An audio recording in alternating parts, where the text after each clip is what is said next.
ನಮಸ್ಕಾರ. ಇದು ಸುದ್ದಿ ವಿಶ್ಲೇಷಣೆ. ನಾನು ಶಶಿಧರ್ ಭಟ್. ಇದು ನನ್ನ ಡಿಜಿಟಲ್ ವಾಹಿನಿ ಸುದ್ದಿ ಟಿವಿ.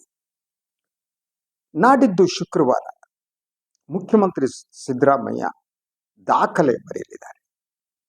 17ನೇ ಬಾರಿ ರಾಜ್ಯ ಮುಂಗಡ ಪತ್ರವನ್ನು ಅವರು ಮಂಡಿಸಲಿದ್ದಾರೆ.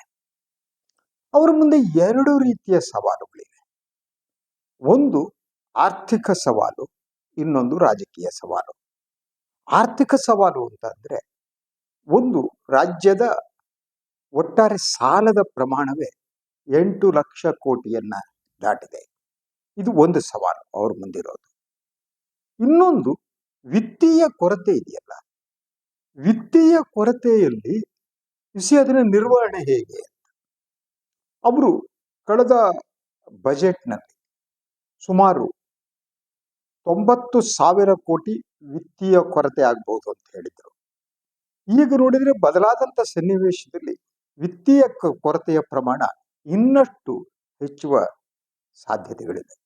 ಒಂದು, ತೆರಿಗೆಯ ಸಂಗ್ರಹದಲ್ಲಿ ನಿರೀಕ್ಷಿತ ಪ್ರಮಾಣದಲ್ಲಿ ಸಾಧನೆ ಮಾಡದಂತೆ ಕಾಣ್ತಾ ಇಲ್ಲ. ಇನ್ನು ಬರಬೇಕು ಅಂತಿಮ ಅಂಕಿಅಂಶಗಳು. ಅದರ ಜೊತೆಗೆ ಗ್ಯಾರಂಟಿ ಏನಿದೆ, ಗ್ಯಾರಂಟಿಯ ಭಾರ ಇದೆ ಸುಮಾರು 56,000 ಕೋಟಿ ರೂಪಾಯಿ.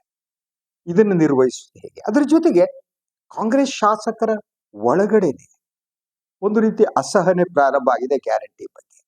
ಯಾಕೆ ಅಂತಂದ್ರೆ, ಅವರು ತಮ್ಮ ತಮ್ಮ ಕಾನ್ಸ್ಟಿಟ್ಯೂಯನ್ಸಿಯಲ್ಲಿ ವೆಚ್ಚ ಮಾಡುವುದಕ್ಕೆ ಹಣ ಇಲ್ಲ ಅಂತ ಕೂಗಾಟವನ್ನ ಪ್ರಾರಂಭ ಮಾಡಿದ್ದಾರೆ. ಅದನ್ನ ನಾನು ಇನ್ನೊಂದು ಸಂದರ್ಭದಲ್ಲಿ ಹೇಳ್ತೀನಿ. ಆದರೆ ಒಟ್ಟಾರೆ ಗ್ಯಾರಂಟಿಗಳೇನಿವೆ ಅದು ರಾಜ್ಯದ ಆರ್ಥಿಕತೆಯ ಮೇಲೆ ಪೂರಕ ಪರಿಣಾಮವನ್ನು ಬೀರುತ್ತವೆ ಅನ್ನೋದು ನನಗೆ ಅನುಮಾನ ಇಲ್ಲ. ನಾನು ಒಂದು ಅರ್ಥಶಾಸ್ತ್ರದ ವಿದ್ಯಾರ್ಥಿಯಾಗಿ, ನಾನು ಅರ್ಥಶಾಸ್ತ್ರವನ್ನ ಓದಿದವನಾಗಿದ್ದೇನೆ. ಆ ಕಾರಣದಿಂದ ನನಗೆ ಅದರ ಬಗ್ಗೆ ಮಾತನಾಡುವ ಒಂದು ಹಕ್ಕು ಕೂಡ ಇದೆ ಅಂತ ನಾನು ನನ್ನ ಕಾಲೇಜು ಶಿಕ್ಷಣದಲ್ಲಿ ಓದಿದ್ದೆ ಅರ್ಥಶಾಸ್ತ್ರ. ಆದ್ರಿಂದ ಒಂದು ಇಡೀ ಈ ಗ್ಯಾರಂಟಿಗಳು ಎಂದೂ ಭಾರ ಅಲ್ಲ. ಆದರೆ ನಿರ್ವಹಣೆ ಮಾಡಬೇಕಾದಲ್ಲಿ ಯಾವ್ಯಾವ ತೊಂದರೆಗಳಿವೆ. ಆದ್ರಿಂದ ಸಿದ್ದರಾಮಯ್ಯನವ್ರ ಮುಂದೆ ಸವಾಲುಗಳಿವೆ. ಆ ಸವಾಲುಗಳನ್ನ ಅವ್ರು ಏನು ಎದುರಿಸ್ತಾರೆ ಅನ್ನೋದು ಒಂದು. ಅದ್ರ ಬಗ್ಗೆ ವಿಸ್ತೃತವಾಗಿ ನಾನು ಮುಂದಿನ ನನ್ನ ವಿಶ್ಲೇಷಣೆಯಲ್ಲಿ ಮಾತಾಡ್ತೀನಿ. ಎರಡನೇದು, ಅವರ ಮುಂದಿದ್ದಂತಹ ರಾಜಕೀಯ ಸವಾಲುಗಳು. ಆ ರಾಜಕೀಯ ಸವಾಲುಗಳು ಯಾವುವು ಅಂದ್ರೆ, ಮುಖ್ಯಮಂತ್ರಿ ಮತ್ತು ಉಪಮುಖ್ಯಮಂತ್ರಿಗಳ ನಡುವೆ ಇದ್ದಂತಹ ಭಿನ್ನಮತ ಅಥವಾ ಅಧಿಕಾರ ಹಂಚಿಕೆಯ ಪ್ರಶ್ನೆ.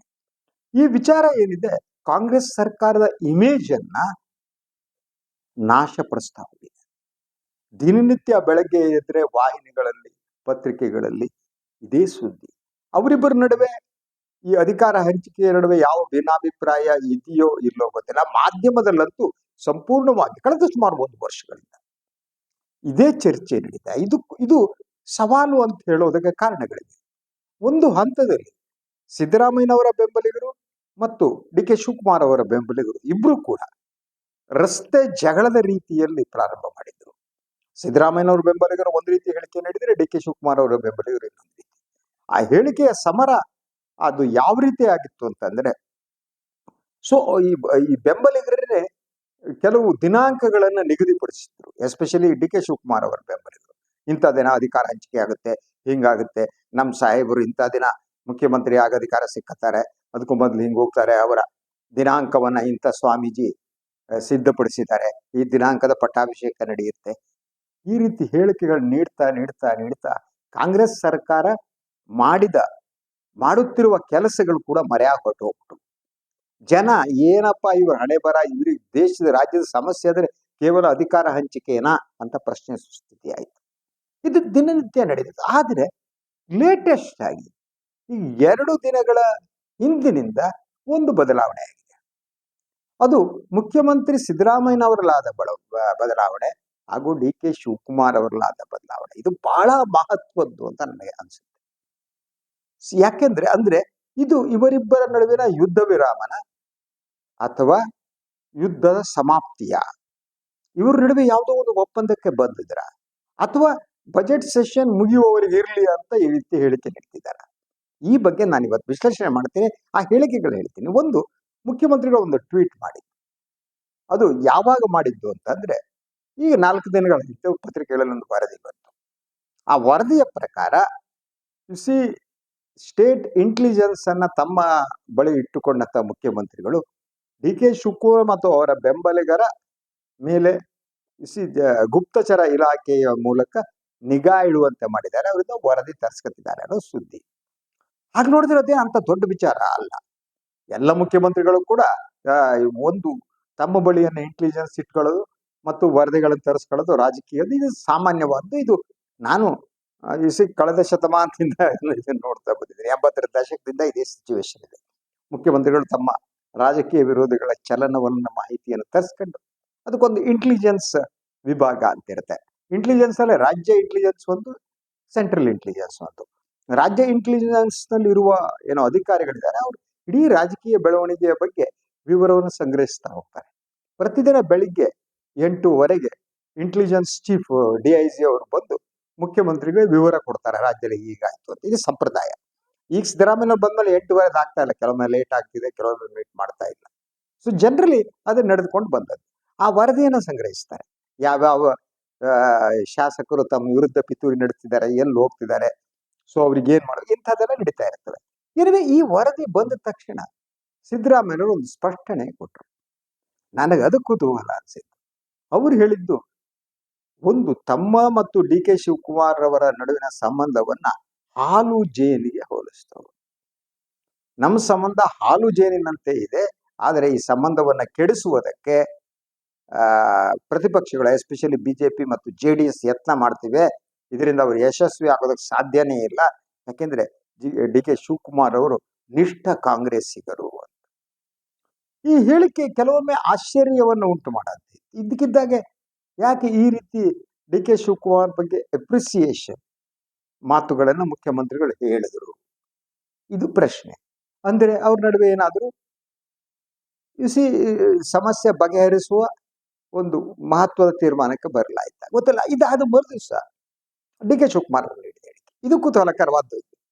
ಅವರು ತಾವು ಸ್ಟ್ರೀಟ್ ಫೈಟರ್ ಅಂತ ಹೇಳಿದ್ರು. ಅಷ್ಟಿಗೆ ನಿಲ್ಲಿಸಲಿಲ್ಲ.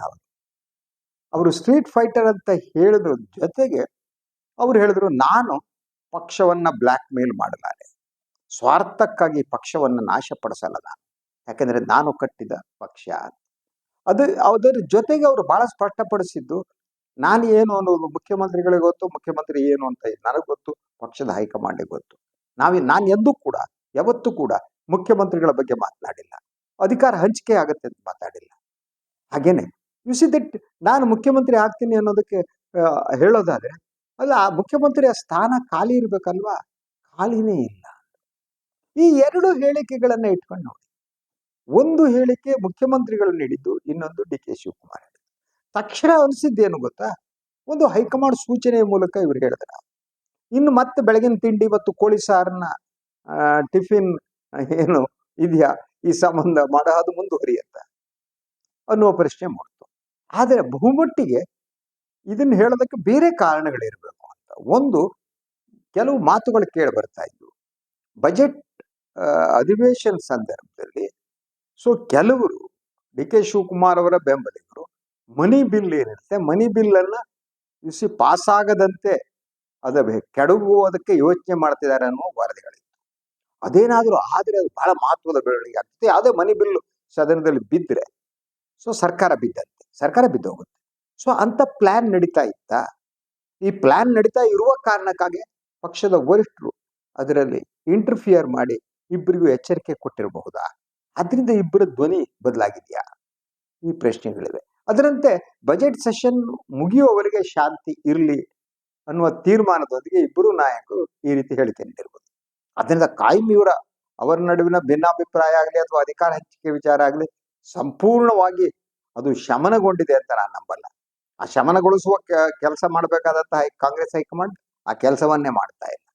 ಆದರೆ ಕೆಲವು ಸೂಚನೆಗಳು ಬಂದಿರಬಹುದು. ಸೊ ಅದರಿಂದ ಈ ಬಜೆಟ್ ಮಂಡನೆಯ ಪೂರ್ವಭಾವಿ ಸಂದರ್ಭದಲ್ಲಿ ಸಿದ್ದರಾಮಯ್ಯನವರ ಮುಂದಿರುವ ಎರಡು ಪ್ರಮುಖ ಸವಾಲುಗಳಿವೆ. ಒಂದು ದಟ್ ಆರ್ಥಿಕ ನಿರ್ವಹಣೆಯ ಸವಾಲು, ಇನ್ನೊಂದು ರಾಜಕೀಯ ಸವಾಲು. ಸೊ ಇವೆರಡನ್ನು ಅವರು ಹೇಗೆ ನಿರ್ವಹಿಸ್ತಾರೆ ಅನ್ನೋದು ಕುತೂಹಲಕರವಾದ್ದು. ಯಾಕೆಂದ್ರೆ ಮುಂಗಡ ಪತ್ರದ ವಿಚಾರ ಏನಿದೆ ಅದು ಕೇವಲ 17 ಅಂಕಿ ಸಂಖ್ಯೆ ಮಾತ್ರ ಅಲ್ಲ, ಅದರ ಮುಂದೆ ಇರುವ ಬೇರೆ ಬೇರೆ ಸವಾಲುಗಳಿವೆ. ಆರ್ಥಿಕ ನಿರ್ವಹಣೆ, ಸಂಪನ್ಮೂಲ ಕ್ರೋಢೀಕರಣ, ಕೇಂದ್ರ ಸರ್ಕಾರ ತೋರಿಸುತ್ತಿರುವ ಮಲತಾಯಿ ಧೋರಣೆಯನ್ನು ಹೇಗೆ ನಿರ್ವಹಿಸುವುದು, GST ಯಲ್ಲಿ ಬರುತ್ತಿರುವ ತಾರತಮ್ಯದ ಪ್ರಶ್ನೆ, ಹಾಗೇನೆ ಅತಿ ಹೆಚ್ಚಿನ ತೆರಿಗೆಯನ್ನ ದೇಶಕ್ಕೆ ಕೊಟ್ಟರು ಕೂಡ ₹1 ಕೇವಲ 13 ಪೈಸೆ ಕರ್ನಾಟಕ ರಿಟರ್ನ್ ಬರ್ತಾ ಇದೆ. ಇಂಥ ಸಂದರ್ಭದಲ್ಲಿ ರಾಜಕೀಯ ಹೋರಾಟವನ್ನು ನಡೆಸಬೇಕಾ? ಈ ಸಂದರ್ಭದಲ್ಲಿ ಸಿದ್ದರಾಮಯ್ಯ ಹೇಗೆ ಸ್ವೀಕಾರ ಮಾಡ್ತಾರೆ ಅನ್ನುವ ಪ್ರಶ್ನೆ ಕೂಡ ಬಹಳ ಮುಖ್ಯವಾದ್ದು. ಅದು ಆರ್ಥಿಕ ನಿರ್ವಹಣೆಗೆ ಸಂಬಂಧಪಟ್ಟಂತೆ. ಅದ್ರ ಜೊತೆಗೆ ಶಾಸಕರಲ್ಲಿ ಇನ್ನಷ್ಟು ಅತೃಪ್ತಿ ಜಾಸ್ತಿ ಆಗೋ ಚಾನ್ಸಸ್ ಇದೆ. ಬಹುತೇಕ ಶಾಸಕರುಗಳಿಗೆ ಅವರ ಕ್ಷೇತ್ರದ ಅನುದಾನ ಏನಿದೆ ಅದು ಅತಿ ಹೆಚ್ಚಾಗಬೇಕು ಅಂತ, ಅದು ಡೆವಲಪ್ಮೆಂಟು ಅಂತ ಅವ್ರು ಹೇಳ್ತಾ ಇದ್ರು ಕೂಡ ಅದ್ರ ಜೊತೆಗೆ ಕಾಮಗಾರಿ ನಡೆದ್ರೆ ಮಾತ್ರ ಕಮಿಷನ್ ಬರುತ್ತೆ, ಕಾಮಗಾರಿ ನಡೆದಿದ್ರೆ ಕಮಿಷನ್ ಬರಲ್ಲ. ಸೊ ಅಭಿವೃದ್ಧಿ ಬಗ್ಗೆ ಜನ ಕೇಳ್ತಿದ್ದಾರೆ, ದುಡ್ಡಿಲ್ಲ. ಜನ ಅಭಿವೃದ್ಧಿ ಕೇಳ್ತಾರೆ, ಎಷ್ಟು ಕೇಳ್ತಾರೆ ಅಂತ ನನಗೆ ಗೊತ್ತಿದೆ ಅಲ್ವಾ. ಆದ್ರೆ ಉಳಿದ ಬೇರೆ ಕಾರಣಗಳಿರ್ತವೆ. ಅಂತ ಒಂದು ಅತೃಪ್ತಿ ಶಾಸಕರಲ್ಲಿ ಇರುವುದಿದೆಯಲ್ಲ, ಅದು ಅಪಾಯಕಾರಿ ಅಂತ. ಸೊ ಇದನ್ನು ಮುಖ್ಯಮಂತ್ರಿಗಳು ಹೇಗೆ ನಿರ್ವಹಣೆ ಮಾಡ್ತಾರೆ ಬಜೆಟ್ ನಲ್ಲಿ ಶುಕ್ರವಾರ ಗೊತ್ತಾಗುತ್ತೆ. ಸೊ ಅದರಿಂದ ಈ ರಾಜಕೀಯವಾದಂತಹ ಈ ಒಂದು ಸವಾಲುಗಳಿದೆ, ಅದಕ್ಕಂತೂ ಮಧ್ಯಂತರ ವಿರಾಮ ದೊರೆತಂತೆ ಕಾಣ್ತಾ ಇದೆ. ಆದರೆ ಆರ್ಥಿಕ ನಿರ್ವಹಣಾ ಪ್ರಶ್ನೆಗೆ ವಿರಾಮ ಇಲ್ಲ, ಮಧ್ಯಂತರ ವಿರಾಮ ಇಲ್ಲ. ಅದನ್ನ ಸಿದ್ದರಾಮಯ್ಯನವರು ಹೇಗೆ ನಿರ್ವಹಿಸ್ತಾರೆ ಅನ್ನೋದೇ ಕುತೂಹಲಕರವಾದ್ದು. ಇದು ಇವತ್ತಿನ ಸುದ್ದಿ ವಿಶ್ಲೇಷಣೆ. ಇನ್ನೊಂದು ವಿಚಾರದಾಗ ಮಾತು ಬರ್ತೀನಿ. ನಾನು ವಾಯಿನ್ ಲೈಕ್ ಮಾಡಿ, ಸಬ್ಸ್ಕ್ರೈಬ್ ಮಾಡಿ, ಬೆಲ್ ಐಕಾನ್ ಪ್ರೆಸ್ ಮಾಡೋದಕ್ಕೆ ಬರಬೇಡಿ. ಹಾಗೇನೆ ಸಾಧ್ಯ ಆದರೆ ಸಹಾಯ ಮಾಡಿ. ಸ್ವತಂತ್ರ ಪತ್ರಿಕೋದ್ಯಮವನ್ನು ಉಳಿಸಿ, ನನ್ನನ್ನು ಆಶೀರ್ವದಿಸಿ. ಎಲ್ಲರಿಗೂ ನಮಸ್ಕಾರ.